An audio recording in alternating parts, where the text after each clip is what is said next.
February 21st, the day they sealed my fate. My nikah was decided. My sisters followed days later. No one asked me. No one cared. I wasn't a bride. I was a sacrifice. Wrapped in bright colours that mocked my pain, I became a silent spectator in a life I didn't choose. The date was set, February 21st, my nikah. Days later, my sisters. The decisions were made without me, without my voice, without my consent. I was just there, a puppet in their grand play. When I heard the news, my heart sank. My body felt numb, my mind racing with questions I couldn't ask. Why is this happening to me? Why am I the sacrifice for her dreams? It all made sense now, why no one listened. Why no one cared? They had their plan all along. My fate was sealed the moment she chose her love over my life. I was trapped, caged by tradition, by expectations, by a family who saw me as nothing more than a tool to fulfill their desires. And the worst part? I couldn't even scream. I couldn't fight. I was invisible. The day of my nikah arrived, and I sat there, covered in bright colours that mocked my broken heart. Henna adorned my hands, but the designs felt like shackles, chaining me to a future I didn't want. I smiled for the cameras, but my soul was crying, begging for an escape that would never come. As the ceremony began, I remembered the wish I made, the silent prayer to stop this nightmare. But no miracle came. No one heard me. Yet, deep inside, a small voice whispered, "If God chose this path for me, there must be a reason." I took a shaky breath, trying to calm the storm within me. He is the best of planners. He sees what I cannot. If this is His will, then somewhere in this pain lies a purpose meant just for me. With that thought, I surrendered. I placed my trust in Him, believing that even in this darkness, He knew what was best for me. And so, I accepted my fate, not because I was weak, but because I chose faith over despair. I watched as they placed the pen in my hand, my name written beside His. My vision blurred with tears, the ink smudging as I signed away my life. A single word echoed in the room, sealing my fate forever. Kabul Hai. With those words, it was done. I was His, and my voice was lost, forever. Just when I thought the storm had settled, another wave crashed into my life. Our nikahs were done, mine and my sister's. We were both bound to our futures, sealed with words spoken and contracts signed. I thought we would face the next step together. After the ceremony, my husband requested to speak with me alone. My heart raced as my family gave us some space. He approached me, his eyes gentle yet searching. Gently he took my hand, his touch warm and unfamiliar. "Medea," he began, his voice soft but steady. Are you happy with our nikah? Are you truly okay with this?" His question shattered my already fragile heart. Happy?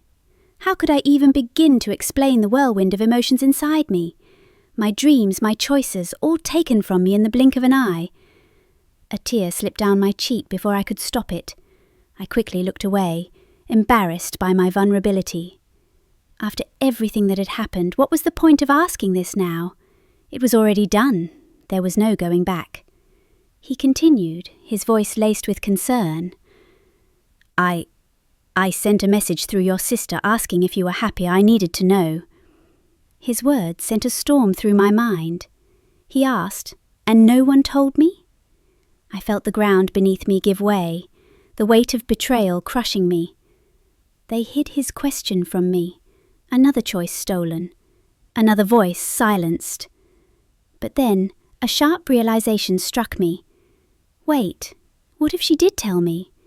I replayed the days leading up to the nikah, the countless moments blurred by my grief and heartbreak. My mind was a battlefield then, lost in the memories of a love I could never have. Was I so consumed by my pain that I didn't hear her? What's wrong with me? I thought, my chest tightening. Who am I? Why am I like this?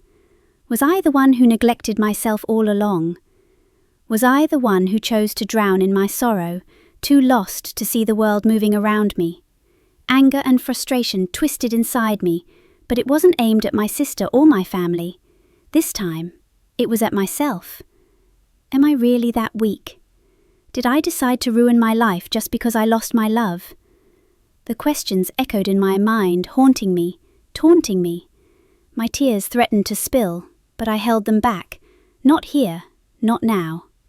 I looked up at him, forcing a smile that didn't reach my eyes. I'm fine. I have no problem. I whispered, my voice hollow. Nothing matters anymore, I thought. My fate was sealed the moment I signed that paper. His shoulders relaxed, relief washing over his face. He believed me. He believed my lie, and just like that, I lost another piece of myself. After the nikah, my sister slipped me a piece of paper with his number on it.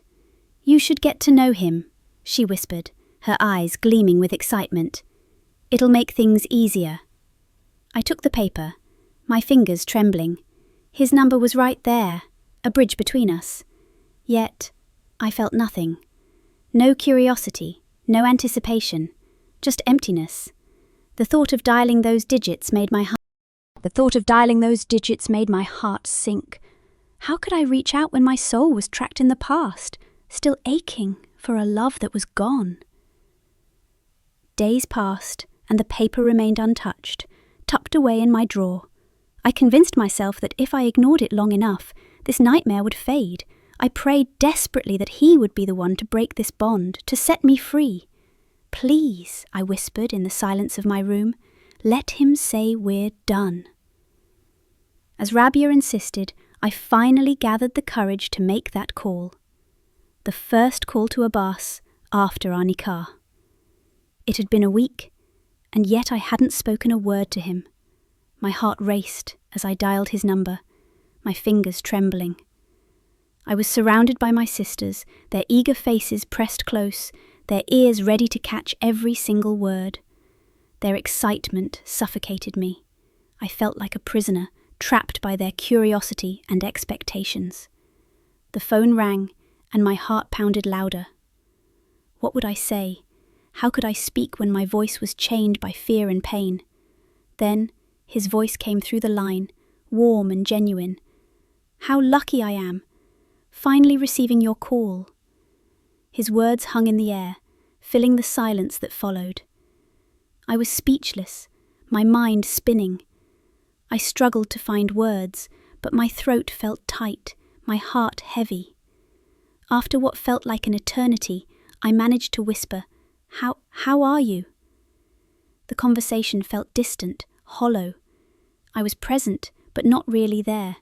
I wanted to scream, to cry, to tell him the truth, that I was not happy, that this marriage was forced upon me, that my heart was shattered. But how could I? My sisters' eyes were on me, their faces lit with excitement and curiosity. I felt exposed, vulnerable. I longed for just one moment of privacy, one chance to speak to Abbas without feeling trapped. I needed to tell him everything, to confess that I didn't want this, that my dreams were crushed, that my heart still belonged to someone else. But in that crowded room, surrounded by eager smiles and prying eyes, my truth remained locked within me. So I stayed silent, my words swallowed by fear, my heart aching with the weight of unspoken pain. The call ended, but the emptiness lingered. I hung up feeling more alone than ever, lost in a life that wasn't mine. I was still drowning in my own pain, haunted by memories I couldn't escape. Every corner of my house echoed with the love I lost. Every whispered conversation felt like a cruel reminder of the life that was snatched away from me. I was a prisoner in my own home, my own body, pretending to be alive while feeling dead inside. Then one afternoon, as I sat numb and defeated, I overheard my mother on the phone. Her voice was tense, Her words clipped. My heart sank as I realized she was talking to my mother-in-law, discussing my ruksati. My body went cold. It was happening. The nightmare I was desperately wishing to escape was becoming real. But then, something unexpected happened. My mother, following Rabia and Wakas's plan, firmly stated, "Both ruksatis will happen together. That's final." Silence hung in the air, heavy and suffocating. Then I heard my mother-in-law's voice rise on the other end, sharp and angry. The conversation spiraled into a heated argument, accusations flying, voices cracking with emotion. I felt my heart skip a beat. Was this my way out? I could hardly breathe, my body trembling with a rush of hope so intense it hurt. My mind was spinning, my heart pounding. Could this conflict break the chain that was slowly suffocating me? Could this disagreement be my salvation?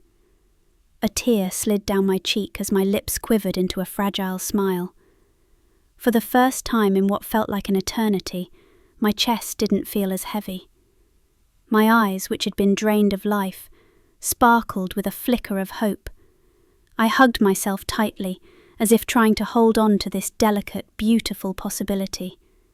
Maybe, just maybe, God has heard my silent screams, I whispered, my voice shaking with the fear of believing in hope again. I felt my heart beat for the first time since I lost Arman. It was faint, fragile, but it was there. Maybe life hadn't completely abandoned me. Maybe, just maybe, I was about to be set free. As I stood there, hope flickering in my heart like a fragile flame, one thought echoed in my mind. Sometimes, the chains that bind us are the very ones that set us free.